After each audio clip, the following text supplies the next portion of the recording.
Hey guys, so about my recent video, it had a mixed feelings, and I just want to make sure that people actually understand what Bitcoin Cash is because I didn't put so much light on it, and some people started to questioning Bitcoin and how it should work. For example, this gentleman here is saying that the developers should follow the block size increase because that's the only way to find a solution for the block size for the scaling debate. And he also saying that the Bitcoin core developers are corrupt because of that. Some other people are claiming the same, that the developers are like a monopoly because they're working with Blockstream and Lightning Network is connected to them. So first, let's make this clear. The Lightning Network is not connected with Blockstream in any way. Some people are claiming that Blockstream is paying the Lightning Network developers, but this is not true. They're not connected. And actually, the Lightning Network is purely 100% decentralized. It's trustless and you cannot manipulate it.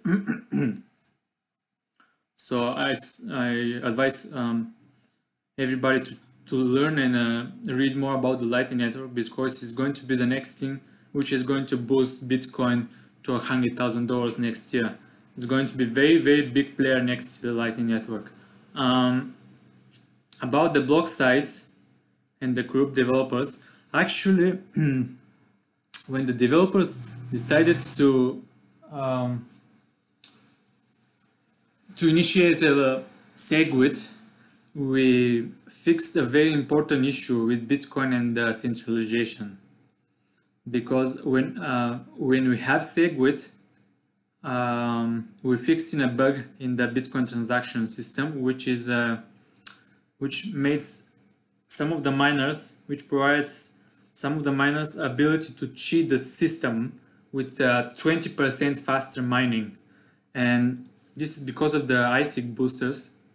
And you can read more about it in this article. You can Google Bitcoin mining manipulation or something like this.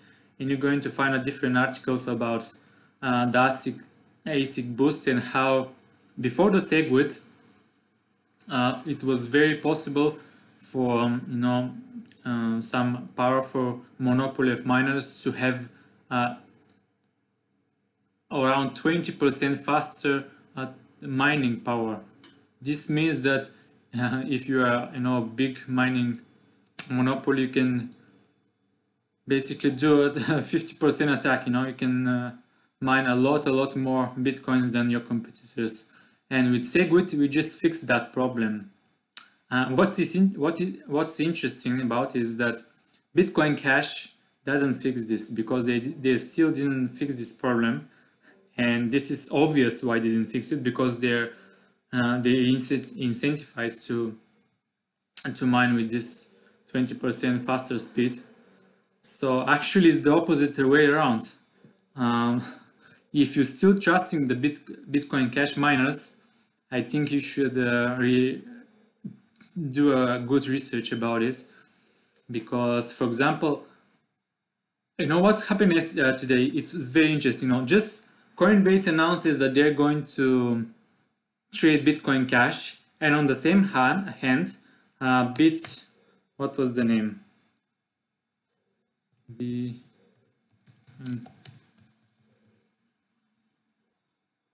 So yeah, 21 hours ago, Bitmining are releasing the new Antminer S9, and if you check out, you can only buy it with Bitcoin Cash.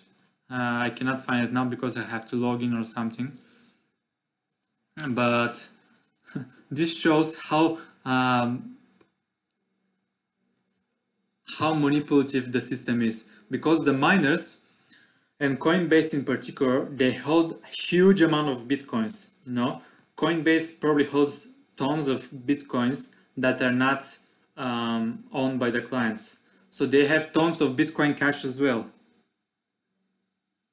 And what did Coinbase did? Coinbase hold the Bitcoin Cash, waited for the price to increase, and today they're announcing that they are trading Bitcoin Cash. And what is interesting that they're just saying this in their tweet. Coinbase maintains the strict policy and internal guidelines for the employers. Coinbase employers have been prohibited from trading Bitcoin Cash for several weeks. And this is so funny, you know, how you can forbid people to trade Bitcoin Cash, especially if your system is not working. So these guys are making billions of dollars, because if you check out the actual price on Coinbase, they shut down their system before Bitcoin Cash hit $10,000. This is the last trades of Bitcoin Cash, almost $10,000. You know, I even wrote that some people started selling Bitcoin Cash at $700, $800, $9,000. It's just very interesting what our people are doing in Coinbase. You know, the price went up to $9,000, almost $10,000, and you know, this guy bought one Bitcoin Cash at $10,000. Imagine. And Coinbase, they had their Bitcoin for zero, you know, they just had Bitcoins and they got Bitcoin Cash from thin air, and now they are selling it for $10,000. So you tell me who is the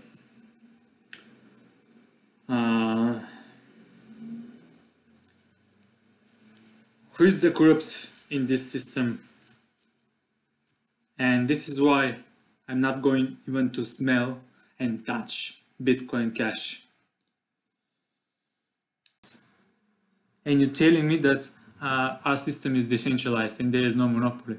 These people are making billions on our backs, on people who are buying Bitcoin Cash.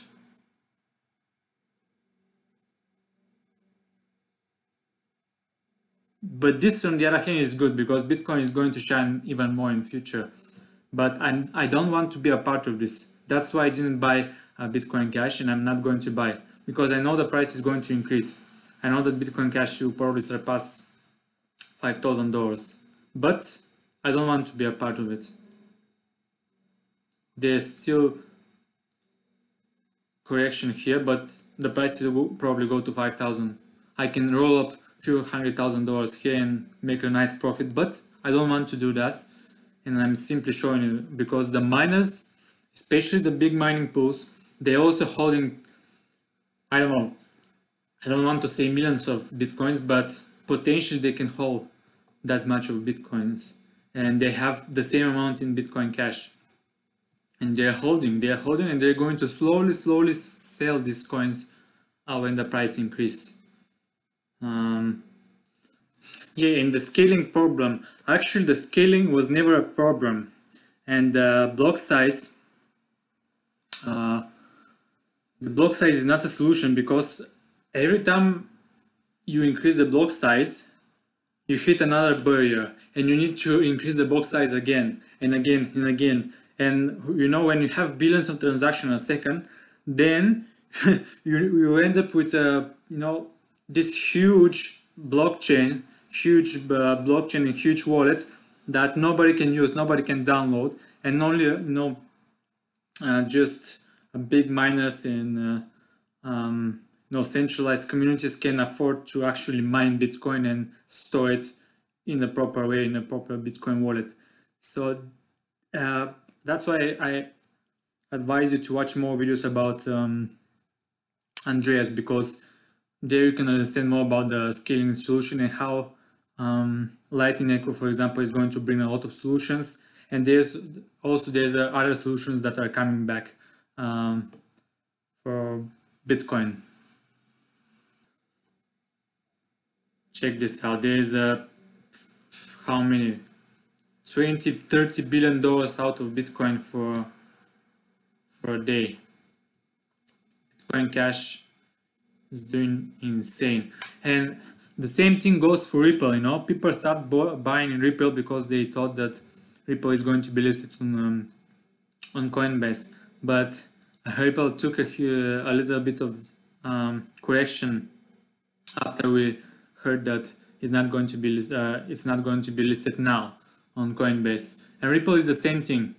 You know, I highly doubt that banks are using Ripple, because if bank used Ripple, this currency was going to be probably at least $100 billion, and the trading volume was going to be, I don't know, $500 billion, because if banks actually using Ripple, they're going to use it a lot. You know, banks are transferring trillions of dollars a day. So there's a lot of things to talk about, and that's why I advise you to do your research and make, you know, of course you can make a lot of money. I've made a lot of money off Ripple as well. You know, you can make a lot of money from BitcoinCash, but no, please understand what BitcoinCash is. It's nothing more than just another fork of Bitcoin, another altcoin. Litecoin is a fork of Bitcoin. Litecoin is even faster than BitcoinCash. So why I need BitcoinCash when I have Litecoin, when I have Dogecoin? Dogecoin is 10 times faster, you know. Verge, 100%, I don't know how many times faster than BitcoinCash. Bitcoin as well. So there are cryptocurrencies that are faster than BitcoinCash. I don't know why people are so hyped around this BitcoinCash thing.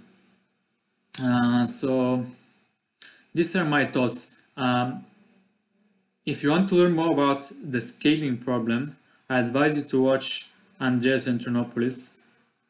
These are some of his videos, and they're explained very nicely. You can understand more about the scalability and what's going to happen in the future. These two videos in particular, you can watch them. And I'm going to leave you with this video of Andreas, where you can understand more about the block size and everything, because this block size increase is it's just, you know, it's pointless. So thank you for watching, and yeah, you're going to understand more about the Lightning Network and how the Lightning Network is going to fix everything. You know, I used to believe that currencies like IOTA that are instantaneous with no fees, that they're going to replace Bitcoin. There's also some other technology like hash.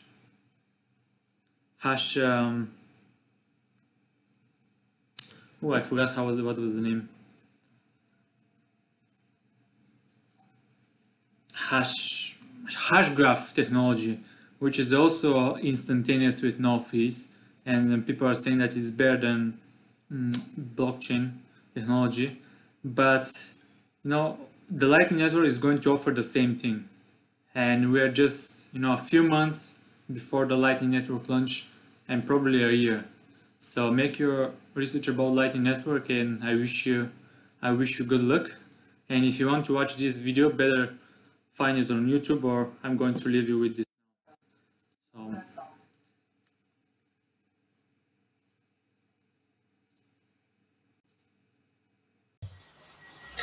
what do we do? Anyone? Increase the block size. That's not what you said. No, I needed someone to say that so I can continue with my rhetorical question. But since none of you were being helpful, so the simple idea is increase the block size, right? So we make the blocks bigger. How much bigger do we need to make the blocks? Now let me take you through a journey so you can understand exactly how much bigger we need to make the blocks in order to get back to a situation where anyone can get any of the transactions into the network at any time at low fees. 1 megabyte, 3 million people approximately using that 1 megabyte to do maybe 5 transactions a month, mostly using it for speculation, occasionally using it for a bit of retail, and we are full. So now let's talk about growth. When we talk about growth, one useful term is the term order of magnitude. The order of magnitude means 1 increase by 10, adding a 0 to the end. So 3 million people today. If This technology is successful. We expect more people want to use it. Let's say that in 2 years, we have 30 million people, one order of magnitude using it, right? So to maintain exactly the same level of fees as we have today, we need a block that is 10 megabytes, one order of magnitude bigger. Yes? Okay. And then 5 years from that, Bitcoin gets really, really successful. We need to get 300 million people to use it. Now we need 100 megabyte blocks. And then 5 years from that, Bitcoin or any of these technologies becomes astonishingly successful. We need one more order of magnitude for 3 billion people to use this technology. And now we need a gigabyte block. Great. Now from an engineering perspective, you can see how this goes. That gigabyte block needs to be copied to every system that's checking all of the rules in Bitcoin. That system must be able to process that block, validate all of the transactions, verify them independently in a few minutes. Not more than 10 for sure, because you have to validate the previous block before you can accept the next one, so there's some limits as to how fast you can do that. You know, there's that moment in engineering where your deficit starts growing faster than you can catch up with technology. This almost goes like a joke. My daily backups take 26 hours to do. When that happens to you as an engineer, you have a problem. If your daily backups take 26 hours, that means you're not completing them in a day, and you will keep falling behind. So if my block takes 11 minutes to validate, then I'm off the blockchain, which means that fewer people can validate independently, which means that the system becomes centralized. And this is the problem. With each one of these increases, fewer people can participate in the validation, fewer people can participate in storing the data, fewer people can participate in being independent actors. We go from a system that is decentralized to a system that gradually gets more and more and more centralized. But it gets worse. I've described to you a future where within 15 years we're going to do 3 orders of magnitude increase in the number of people participating. In order to do that, we would need a 3 orders of magnitude increase in the size of the block. But that's if we continue doing 5 transactions a month at the current rate. But we want transactions to be faster and cheaper, so we need another order of magnitude increase in the block just to make it cheaper than today. So that's a 10 gig block to hold the 3 billion people. But then they're going to start using it as a day-to-day currency. And what happens if they start using it like cash? Instead of 5 transactions a month, they want to do 50 transactions a month. And now you've got a 100 gig block. We're now at 5 orders of magnitude capacity. But that's kind of pointless because all we've done is done what cash does. And I'm much more interested in the other applications. Like, what about micropayments? What about doing very, very small payments very, very frequently? The kind of technology we don't have today. What if I want to buy an article on a blogger's website for 10 cents? Every time I read an article, I make a 10-cent payment. Well, if I start using the network like that, and I would certainly like to see applications like that, micrometering. I get into a taxi, I pay by the minute. Every minute, I do a transaction. Settle a small payment. But I'm also doing another transaction because I'm paying the insurance company for 1 minute of insurance for the next part of my trip. Why not? Maybe I'm paying for electricity by the minute. Why not? We can do streaming money. We can really start doing things that have never been done before. But that will require an order of magnitude increase in order to do small transactions, and another order of magnitude increase in order to do microtransactions. But why stop there? Because I really think we should be doing nanotransactions.